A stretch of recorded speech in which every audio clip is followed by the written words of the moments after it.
श्रोते हो, नमस्ते. आपल्या सर्वांना शुभ दिवस. श्रोते हो, आयुष्यात एक नातं असं असावं, दिसण्यावर नाही तर मनावर प्रेम करणारं, जगाला दाखवण्यासाठी नाही तर दोघांमध्ये जग निर्माण करणारं.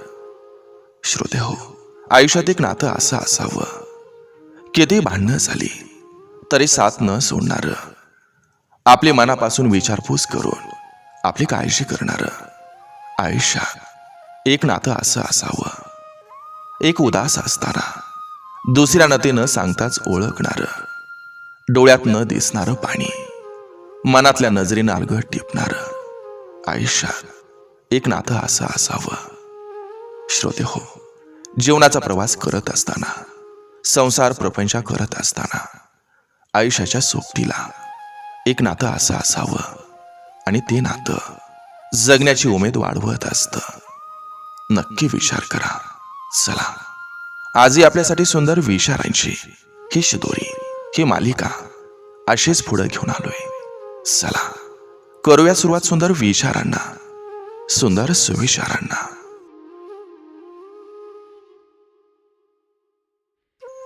अति गरिबीमुळं लहान मुलांचे अनाथ आश्रम बनतात आणि अति श्रीमंतीमुळं वृद्धाश्रम बनतात. पाहिलेल्या पावसाळ्यापेक्षा अनुभवलेलं पावसाळं हे अधिक महत्वाचं असतात.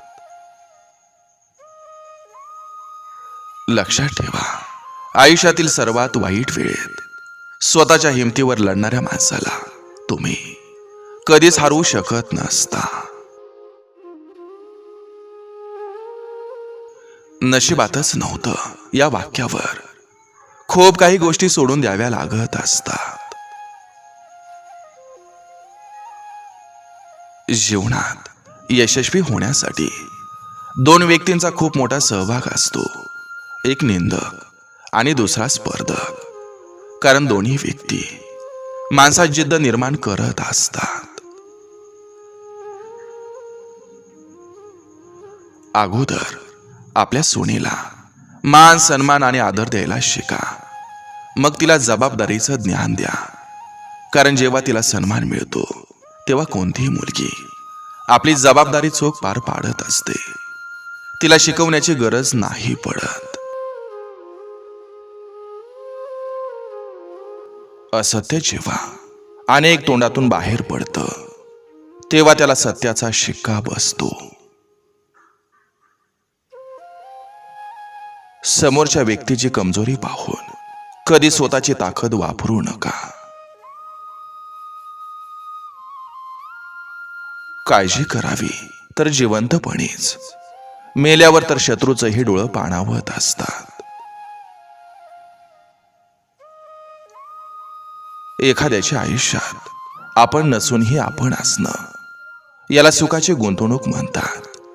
आणि एखाद्याच्या आयुष्यात आपण असूनही आपण नसणं, याला सुखाची फसवणूक म्हणतात.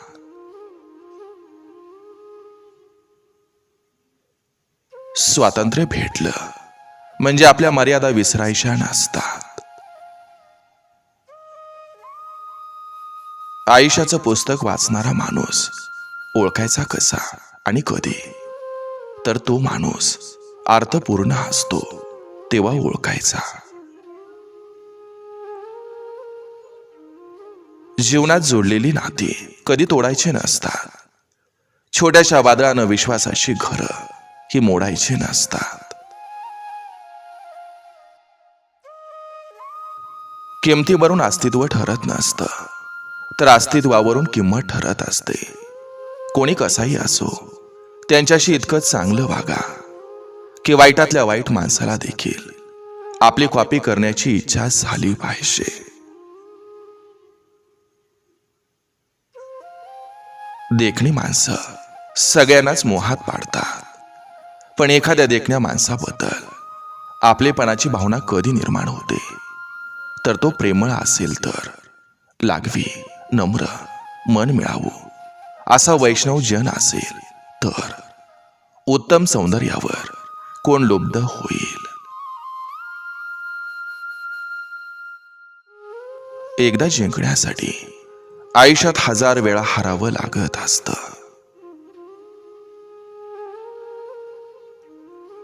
कमावलेल्या संपत्तीपेक्षा कमावलेली माणसं हे आयुष्यात जास्त उपयोगी पडत असतात. बहाणा म्हणजे काळजीपूर्वक केलेला खोटेपणा असतो.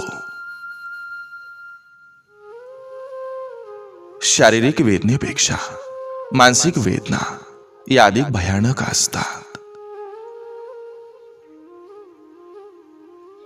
विसरून जाणाऱ्या व्यक्तीला ओळखीची आठवण करून द्यायची नसते.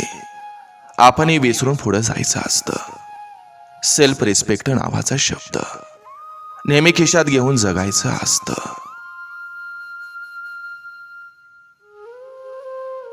लोकांना तुम्ही आवडणं आणि लोकांना तुमची किंमत असणं यात खूप मोठा फरक आहे. तुम्ही खूप लोकांच्या आवडीचं असू शकता, पण त्यांना तुमची किंमत असेलच असं नसतं. आयुष्यात मूल्यवान बना, फक्त आवडीचे नाही. आयुष्यात एकमेकांविषयी बोलण्यापेक्षा एकमेकांशी बोला. तुमचे खूप सारे गैरसमज दूर होतील.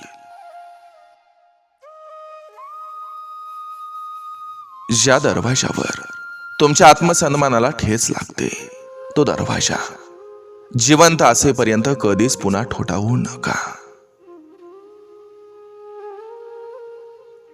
आयुष्याचा जोडीदार असा निवडा ज्याच्याजवळ शब्दाचं ज्ञान नसलं तरी चालेल, पण त्याच्याजवळ तुमच्या भावना समजून घेणारं मन असलं पाहिजे.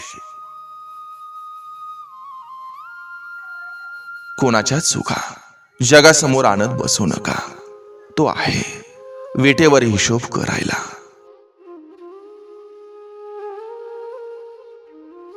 गोड गोड नव्हे तर स्पष्ट बोलण्याचं कसब वापरून बघा. आपल्या आजूबाजूला असलेल्या माणसांच्या गर्दीची वजाबाकी सुरू व्हायला सुरुवात होते. सोपं असतं परिस्थिती हाताळणं, अवघड असतं ते मनस्थिती सांभाळणं. पण ज्याला मनस्थिती सांभाळायला जमतं त्याचं मन कुठल्याही परिस्थितीत रमतं.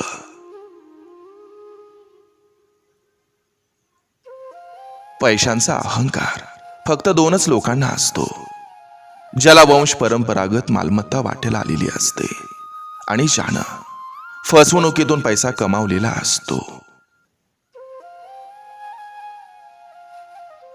तुलना करावी, पण कधी कुणाची अवहेलना करू नये.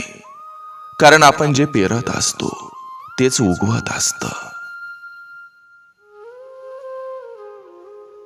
लाखांच्या गादीवर झोपला काय किंवा चटईवर झोपला काय, झोप त्याला चांगली लागते ज्यांचं कर्म चांगलं असतं. आयुष्यात बऱ्याच ठिकाणी अश्रूंपेक्षा तुमचं खंबीर राहणं हे जास्त महत्वाचं असतं.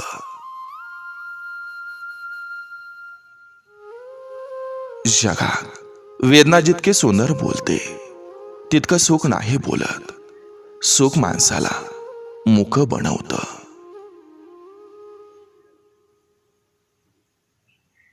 जगातील सर्वात श्रीमंत माणूस तोच असतो ज्यांच्याकडं दुसऱ्याचं मन जाणण्याची कला असते. काळजी घे हा शब्द काळजातून निघतो, आपल्या परक्याची जाण करून देतो. कोणीतरी आहे आपली काळजी करणार, या भावनांनी जीव सुखावतो. काळजी घे या शब्दातच आपलेपणा दरवळतो.